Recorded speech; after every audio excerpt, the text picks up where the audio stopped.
retraite représente pour plusieurs personnes qui ont travaillé toute leur vie un soulagement. Pour d'autres, c'est aussi un énorme changement qui peut faire tourner la tête.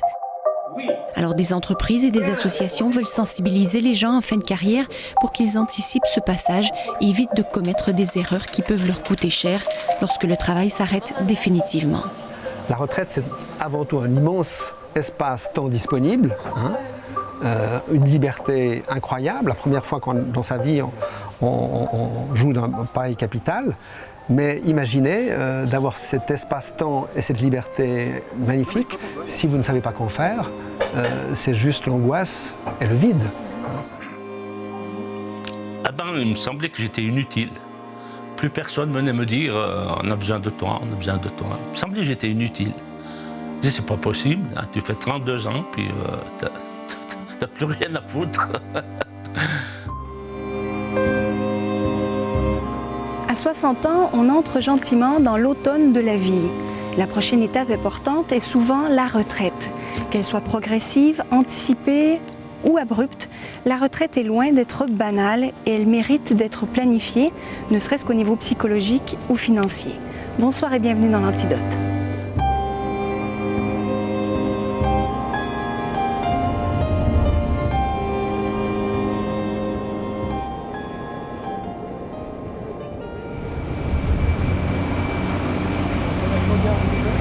Non, je suis la tête de four du B. On va aller voir la vanne du brûleur qui a un problème. En Suisse, la VS fixe l'âge de la retraite à 65 ans pour les hommes et 64 ans pour les femmes. Ici, chez Simon, les collaborateurs peuvent quitter leur travail à 60 ans. Jörg Kilschenmann est à bout touchant et il se réjouit de pouvoir enfin avoir plus de temps pour lui, pour faire du sport et s'occuper de sa maison. Ouais. Ah, la pression là, elle est bonne. Là, stop. Ouais, les températures là aussi, ça c'est bon. Donc, il y a tout qui est... Alors c'est bien. Ce qui est peut-être pesant, c'est les responsabilités qu'on a, qui pèsent un petit peu sur les épaules. Et puis c'est un petit peu ça qu'on sera peut-être content de ne plus avoir. Moi, j'ai mon frère qui est parti cette année et puis il m'a dit à la retraite, j'ai plus de responsabilités, j'ai l'impression d'avoir grandi de 5 cm. Donc c'est quand même aussi, on se retrouve tout d'un coup, on n'a plus de soucis professionnels. Ça, c'est aussi le bon côté, je pense, de la retraite. On se sent plus léger tout d'un coup. Voilà, exactement. Ouais.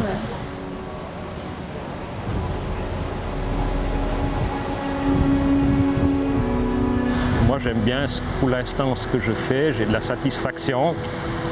Alors, je pense travailler jusqu'à 61, voire peut-être 62. Et puis en prenant peut-être la dernière année, de voir si on peut réduire l'activité à 80% pour un peu avoir un jour de plus et puis se préparer gentiment à décrocher.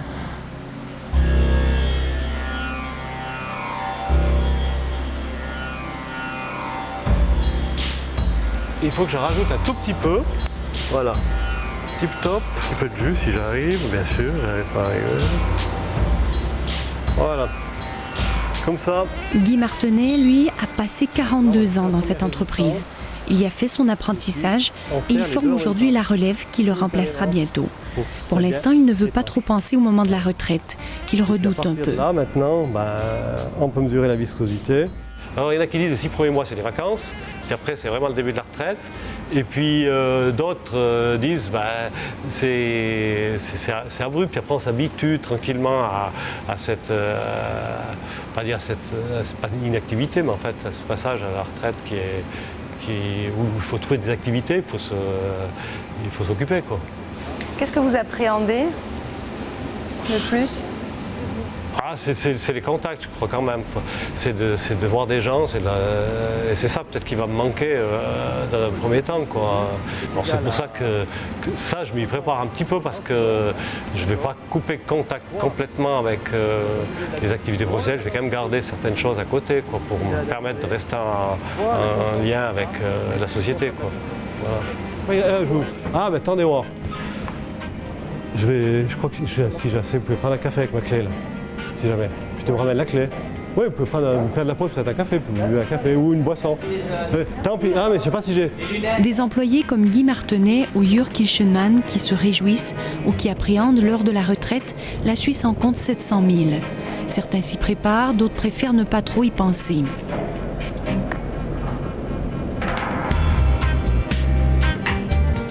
Hermann Michel Hagmann est démographe et praticien de l'action médico-sociale. Il est un expert reconnu qui s'intéresse de près à l'évolution et à la place des personnes âgées dans notre société. Évitons aussi ce cloisonnement qu'on a encore trop souvent en tête, en disant la jeunesse pour se former, l'âge adulte pour être actif, et puis le repos pour la vieillesse. Ça, c'était le schéma au moment de la création de la VS en 1900, juste après la dernière guerre, 1948. Donc aujourd'hui, on doit s'imaginer de se former ou de s'informer toute sa vie, d'avoir des loisirs un peu plus tôt qu'à 65 ans, de pouvoir se poser aussi un peu plus tôt quand c'est nécessaire, mais aussi d'être actif après 64-65 ans, à temps partiel, si tel est le vœu, s'il y a les possibilités. Et ça permet aussi à cette nouvelle génération âgée, qui est majoritairement en bonne santé, d'apporter sa contribution au contrat de solidarité entre les générations, plutôt que de les mettre de côté. Dans les années 1960-70, on parlait de la retraite comme étant une mort sociale. Le travail était souvent toute la vie, le lien avec la société. Aujourd'hui, les retraités jouent un rôle encore très actif, ne serait-ce qu'en termes de bénévolat, de consommation ou pour soutenir la famille. On a affaire à de nouvelles générations âgées qui sont en meilleure santé, mais qui ont aussi plus de ressources à la fois physiques et intellectuelles, sont mieux éduquées, mieux informées, plus critiques et plus actives. Donc tout ça fait que les gens qui arrivent à la retraite aujourd'hui sont encore très impliqués dans la société. Une fanfare de 400 sexagénaires joue dans ma tête de formidables airs. Eva et Michel Gasser sont tout près de la retraite. Ils se réjouissent et se préparent au mieux pour aborder ce changement de vie. Michel est lieutenant-colonel à l'armée. Ses journées de travail sont bien chargées. Avec les exercices militaires, il arrive souvent à 55 heures par semaine. Tu veux lequel biscuit? Ceux qui ne font pas grossir. Ou les deux? Si tu en as qui ne font pas grossir, ça m'étonne. Je pense que le stress de faire certaines choses, avec l'âge, on le ressent. Ce qu'on ne ressentait pas peut-être quand on était plus jeune. Donc quelque part, il y a une libération de ce côté-là. Par contre, ce qui risque de manquer, c'est l'adrénaline. Est-ce que vous n'avez pas peur de vous sentir inutile quand vous arrêtez de travailler? Alors, nous avons 4 magnifiques petits-enfants. Donc déjà, rien que d'aller voir jouer au foot, de partager des choses avec eux, je pense que là, on a encore un rôle dans l'éducation à apporter. Autre chose que les parents. Les parents ont leur rôle dans l'éducation et nous, je pense qu'en tant que grands-parents, on a quelque chose d'autre encore à amener. Donc déjà, de ce côté-là, on n'est pas inutile. Je pense que c'est quelque chose qui est quand même aussi important. Eva est à 3 ans de l'âge de la retraite officielle. Elle aimerait prendre une retraite anticipée. Je voudrais passer plus de temps avec mes petits-fils parce qu'ils grandissent. Peut-être dans 4 ans, le plus grand aura 16 ans. C'est pas pareil. Il aura moins besoin de moi. Et quand ils sont petits, il adore venir chez nous. Là, il pourrait venir tous les jours. Même le 3e, Timéo, qui a 5 ans, il voudrait vivre ici. Peut-être c'est ça qui me fait vraiment penser à la retraite. Parce que travailler à 50%, ce n'est pas très dur. mais on est obligé quand même d'aller travailler, on n'est pas libre. C'est la liberté peut-être que je cherche. Ouais. Donc là, on arrive à la dernière étape.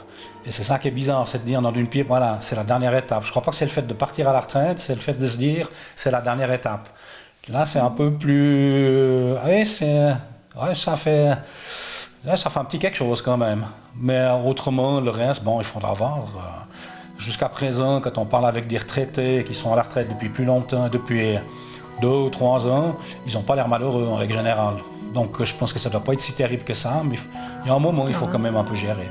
Ça, je pense que c'est clair. Okay, non, mais je parle... Et puis là, bon, on peut encore amortir encore un petit peu la maison. Avec l'argent, on aura moins que maintenant, oui. On a moins, oui. Eh ben, il faut planifier. Bon, je veux faire moins de shopping. La retraite, pour beaucoup de personnes, aujourd'hui, comme elles vivent plutôt difficilement la fin de carrière, la retraite est vécue comme une libération de ce monde professionnel qui est ressenti comme dur, brutal, exigeant, etc. Et le risque avec cette perception-là, c'est de penser que parce qu'on sera à la retraite sera une sorte d'Eldorado automatique. La retraite peut être quelque chose d'absolument magnifique, mais elle sera magnifique parce que je vais bâtir des projets, parce que je vais en faire quelque chose qui vaudra la peine, si vous voulez. La retraite, c'est avant tout un immense espace-temps disponible, une liberté incroyable, la première fois dans sa vie on joue d'un pareil capital. Mais imaginez d'avoir cet espace-temps et cette liberté magnifique, si vous ne savez pas qu'en faire, c'est juste l'angoisse et le vide. Ce qui est important aussi à retenir, c'est que la rente transitoire est calculée en fonction de votre taux d'activité. Donc si vous avez travaillé par exemple pendant, on va dire, 10 ans à 100%... Eva Gasser travaille à l'administration à l'EPFL. Le couple a été invité par cet employeur à suivre un cours de 3 jours de préparation à la retraite. Il vise à informer sur le deuxième pilier et à prendre conscience de ce que représente l'arrêt du travail. Le cours fait partie d'un programme de prosénectouté appelé Avantage. Guy Beauvais en est l'architecte. Il veut que les employés pensent à leur retraite à 50 ans déjà pour éviter les coups durs plus tard. S'il y a quelque chose que vous ne comprenez pas, s'il vous plaît, arrêtez-moi. S'il y a quelque chose qui n'est pas clair, n'hésitez pas, dites stop, je n'ai pas compris. Ce que nous entendons souvent dans nos séminaires de préparation à la retraite proprement dite, où nous abordons essentiellement la question de la gestion du changement et de la préparation de cette nouvelle étape de vie, les personnes, nos participants, depuis pas mal d'années, nous disent mais c'est intéressant ce que vous nous avez dit sur l'AVS et le deuxième pilier, mais ces informations-là, nous aurions dû les avoir beaucoup plus tôt. Alors effectivement, parce qu'à 62 ou 63 ans, vous ne pouvez plus infléchir votre situation. Et donc à 50 ans, il y a la possibilité de pouvoir prendre des décisions, de compléter ses revenus par éventuellement un troisième pilier, de mieux amortir ou plus amortir son logement ou sa maison, si ça fait partie d'un plan, de vraiment considérer cette fin de carrière dans sa globalité. Je pense que notre système de sécurité sociale en Suisse, il est assez bien fait avec ces fameux 3 piliers, l'AVS, deuxième pilier, la prévoyance personnelle privée. Mais c'est quelque chose, tous ces 3 piliers sont complexes. Et donc, pour en avoir une vision un tant soit peu complète, nous préconisons et nous comptons une journée de formation entière. En dessous, je pense que c'est assez illusoire de pouvoir prendre des décisions pertinentes sur la manière dont on va gérer ou optimiser sa situation financière pour être sûr de se retrouver à 64-65 avec une situation financière correcte ou si des événements surviennent, pouvoir anticiper ces événements.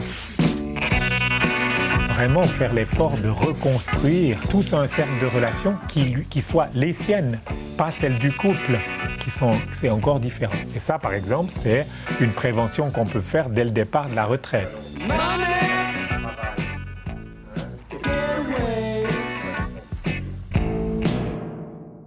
Et puis ici au sommet, on voit ils ont fait le socle le bétonnage du pylône 2. Germain Peter a pris sa retraite en 2007 à 65 ans. Chauffeur de car pour La Poste, il a travaillé tous les jours de sa vie. Mais les dernières années de travail étaient devenues très difficiles pour lui, parce que son employeur exigeait toujours plus et que les contrôles étaient devenus fréquents. Alors là, vous verrez, mais maintenant, il y a trop de neige. Ah, mais dur. Dis, on avait presque chaque 15 jours, un rapport, et ceci, et cela. C'est parce qu'ils voulaient, nous, qu'on donne notre démission, coûtait trop cher. Moi, j'étais du 5 janvier, alors j'étais jusqu'à la fin janvier 2007. Et puis je me disais, pendant l'hiver, ils ont sûrement besoin de moi. Et puis non, personne n'a eu besoin. Alors au mois de mai, j'étais à Sion, j'ai dit, vous m'enlevez permis car, poids lourd, vous m'enlevez tout ça, vous me laissez la voiture. Puis pourquoi vous aviez de la peine à trouver vos repères au début? Il me semblait que j'étais inutile. Plus personne venait me dire on a besoin de toi, on a besoin de toi. Il me semblait que j'étais inutile. Je disais c'est pas possible, hein, tu fais 32 ans, puis t'as plus rien à foutre. L'angoisse. Hein, me promenais tout seul, puis je me disais mais tu sais pas ce que tu fous, tu sais pas si tu veux aller là. L'angoisse au ventre, Germain Péter boit de plus en plus. Sa colère et sa tristesse se noient dans l'alcool. Moi, c'était pour oublier au début. J'ai dit, pardonne à l'équipe de Sion, finis, oublie ça et bois des verres. Mais pour finir, trop. Cherchez à boire des verres. Ouais. Et puis là, j'ai dit non, ça va plus. Et puis, tu voir le médecin, il m'a dit, va une semaine en clinique. Alors j'étais en clinique, en avant, en arrière. Puis maintenant, ça fait 2 ans, au mois de décembre, que je ne bois plus. Ça va tip-top. L'alcool conserve ce qui est mort et tue ce qui est vivant. Ça, c'est en 2007, quand ils m'ont offert, quand on a fait la fête à Mission. Alors il avait demandé à ma femme une photo. Excellent. Ça, ils vous avez offert... Ouais, puis ils ont signé. Ouais. On était une quinzaine de chauffeurs. Il y avait même une petite Sandrine, elle s'appelait. Ouais. Puis maintenant, elle fait Sion Martini. Puis maintenant, ici, il y a une Française, elle s'appelle Sophie. Ouais. C'est des bons souvenirs quand même. Ah oui, oui. C'est sûr. Ouais. Mais vous n'allez pas la boire, celle-ci. Elle reste à vie. Ouais. Moi, je ne bois plus. Ouais. Alors ça sera, c'est pas perdu pour tout le monde. Ouais, voilà. La retraite couperet a été difficile à digérer pour Germain Péter et ses dernières années de travail ont laissé des traces. Un nombre important de retraités comme lui versent dans une situation de repli ou de dépendance. Certains passent leur temps au bistrot, d'autres au casino ou devant la télévision. Un phénomène souvent tabou qui pourrait être évité si les conditions de départ d'un employé étaient plus humaines. Encore peu d'entreprises réalisent l'importance de motiver les employés plus âgés. Pourtant, les avantages sont nombreux, ne serait-ce qu'en termes de rendement. À la CIMO, près de la moitié des collaborateurs a plus de 50 ans.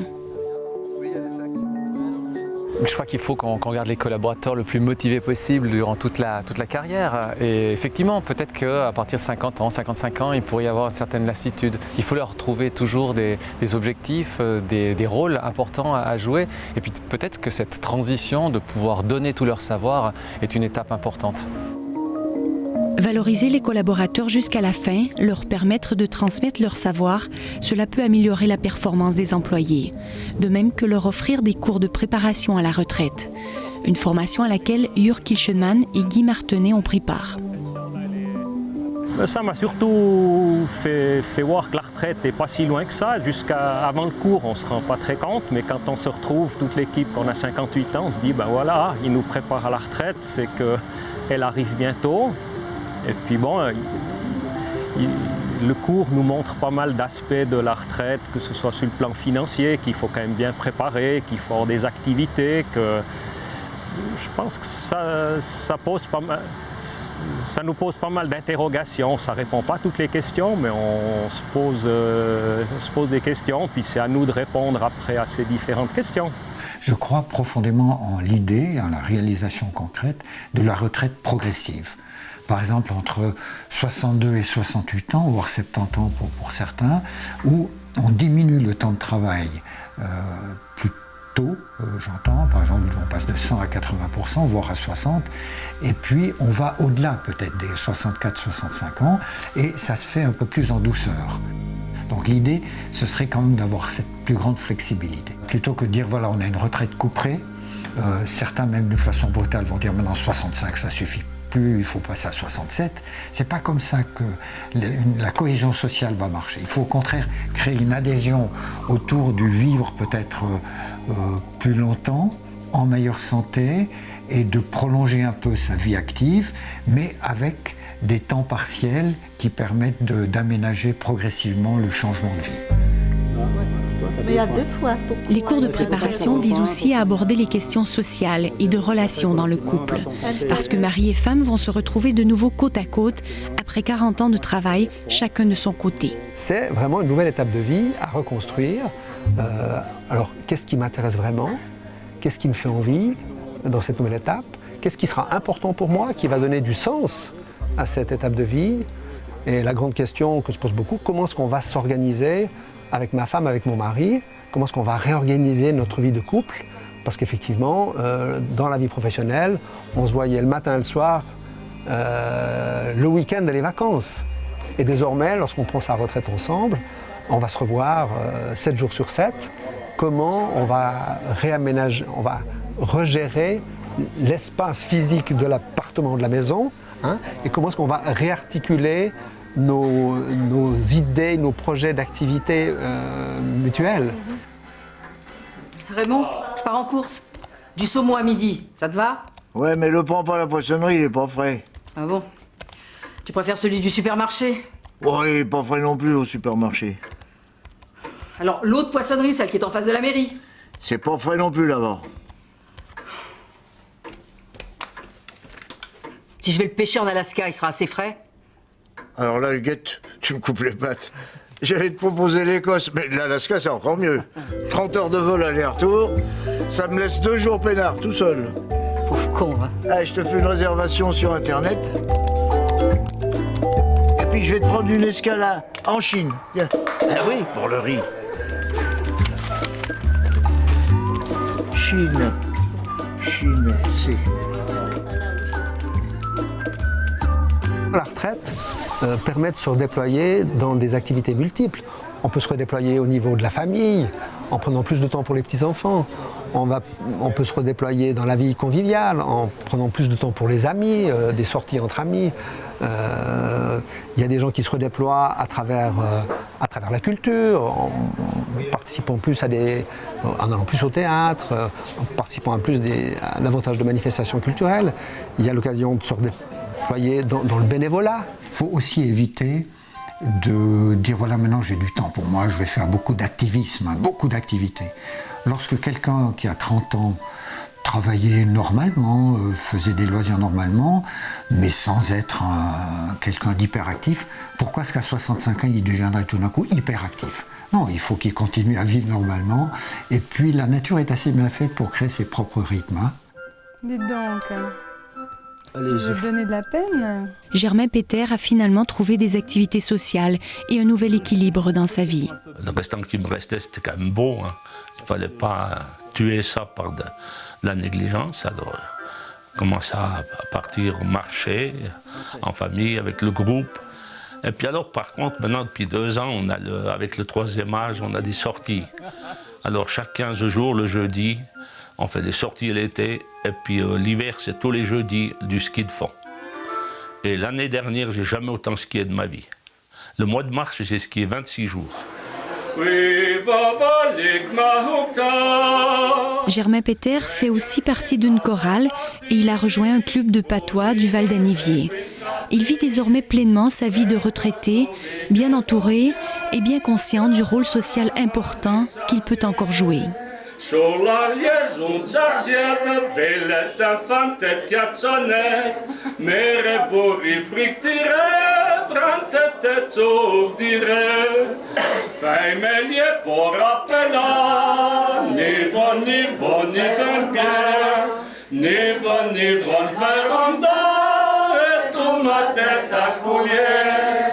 La retraite est un passage important qu'il faut anticiper un minimum pour pouvoir éviter les dérives. À 50 ans déjà, on devrait faire le point sur sa situation économique. Et puis 2 ans avant l'arrêt définitif du travail, on devrait se poser des questions sur soi, sur ses envies réelles. Tout ça pour pouvoir entrer pleinement dans ce qui peut être le dessert de la vie. Je vous remercie de nous avoir suivis et je vous souhaite une excellente soirée à tous et à toutes.